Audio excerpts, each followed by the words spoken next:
Balai Karantina Pertanian atau Bakartan Wilayah Kerja Bakauheni menyita puluhan ton daging celeng ilegal ini bukan tanpa alasan.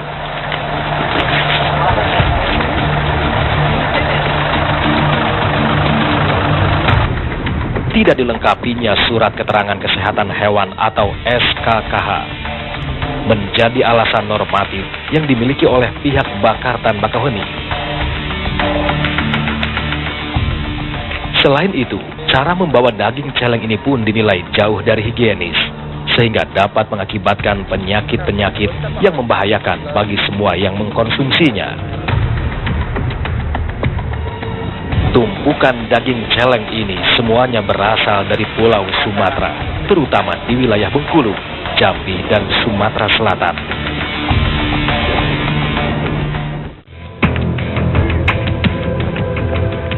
Di wilayah asalnya, babi hutan atau celeng dianggap hama pertanian yang paling merusak oleh seluruh penduduk setempat.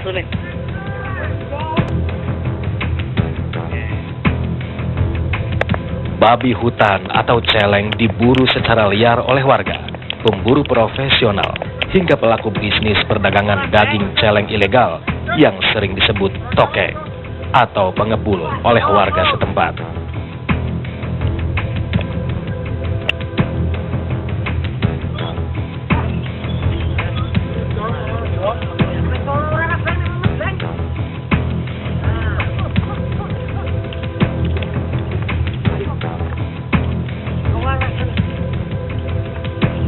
Karena dianggap hama, jika pengepul mendapatkan 1 ekor celeng dan ditunjukkan kepada warga, maka pengepul berhak mendapatkan 5.000 per ekornya.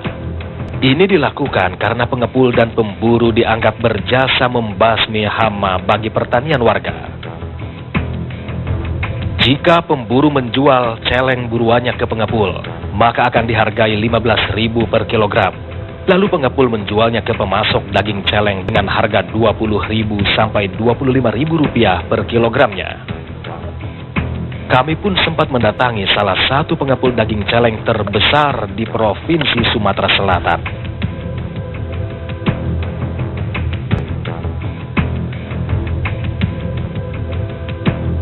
Pengepul yang sudah berbisnis lebih dari 10 tahun di bidang ini, kini terpaksa berhenti sementara.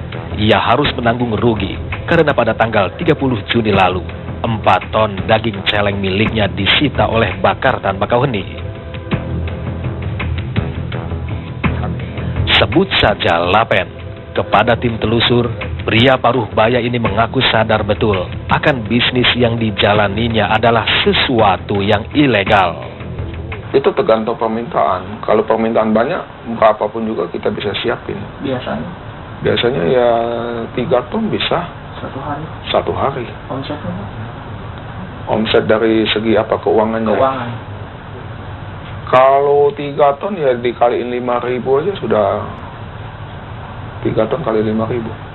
15 jutaan ya. 1 hari ya? 1 hari. 1 hari. Itu dijualnya kemana aja sih Pak? Yang Bapak ini? Kalau sampai saat ini ya penjualan kita ya Solo lah ya. Solo ya pokoknya daerah Jawa lah. Kemana aja coba spesifik Pak? Solo ada, Jakarta ada, kan makan. Tapi ya itu sebenarnya masa bodoh mereka lah kalau kita mau bilang ya. Pada kenyataannya kalau saya mau bilang, saya nggak pernah nipu. Saya beli babi hutan, saya jual ke konsumen dengan bilang tetap babi hutan. Tidak pernah saya bilang daging sapi. Pembelinya sadar ya? Kalau sebenarnya modus untuk mengelabui sih enggak. Kita sekarang paling ya kita bawa mobil, kita lihat-lihat aja lah kira-kira jam-jam tertentu ya kalau kita bilang itu seperti maghrib apa ya, itu kan kebanyakan orang kan mau sembahyang apa kan. Sampai sana tuh dari sini Pak? Pokoknya sampai di tempat Bakauheni yang kita anggap rawan lah. Seperti Bakauheni, Merak ya. Kalau nggak gitu ya malam, jam orang lagi tidur enak, ya itu kita masuk. Lapen menegaskan bahwa semua pengepul yang ada di wilayah Sumatera Selatan sebenarnya berupaya keras untuk melegalkan bisnis ini. Kita pernah ke Dinas Peternakan, tapi gagal tanpa ada satu kejelasan yang pasti. Gagalnya, nggak bisanya di mana, kita nggak tahu. Hal ini dibantah oleh Max Sulastiono, Kepala Dinas Peternakan Sumatera Selatan. Selama ini kami sendiri juga belum pernah ada surat permohonan tertulis gitu tentang babi hutan atau celeng tersebut minta surat keterangan. Selama ini saya belum pernah. Mengenai daging celeng 4 ton yang disita oleh Bakartan Bakauheni Lampung, Lapen mengaku sudah mempunyai surat izin berburu dari Balai Konservasi Sumber Daya Alam Provinsi Sumatera Selatan.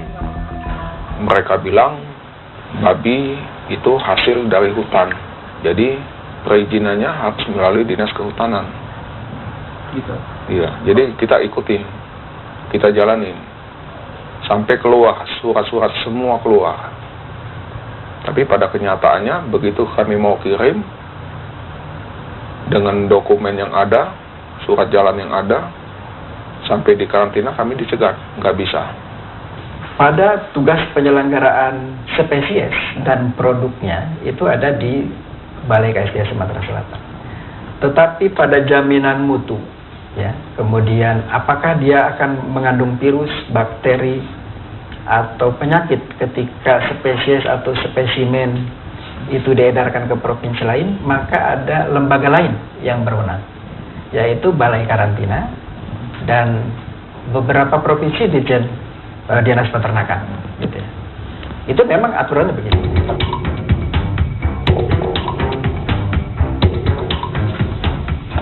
Jika berton-ton daging celeng dihalau Bakartan Bakauheni dianggap menggembirakan, tahan dulu. Simak penuturan Lapen tentang jumlah yang berhasil menyeberang setiap harinya. Untuk produksi babi, untuk hasil tangkapan untuk ini sih, mungkin saya kirakan bisa 200-300 ton satu bulan. Satu hari? Pagi aja bisa 30 ton. Itu artinya, jika pernyataan Lapen ini benar, hasil tangkapan Bakartan Bakauheni hanyalah sebagian kecil saja. Jakarta dan Solo adalah dua wilayah yang paling banyak menerima daging celeng ilegal yang dikirim dari wilayah Sumatera.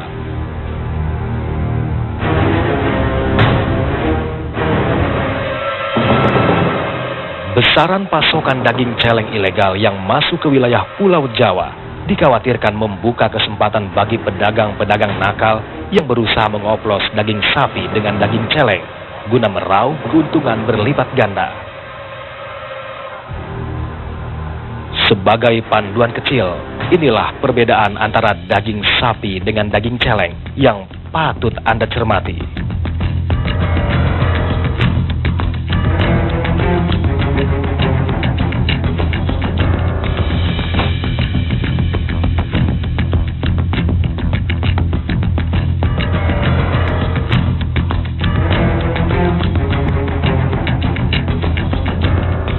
Perbedaan yang paling menonjol adalah dari segi aroma anyir yang dihasilkan oleh daging celeng.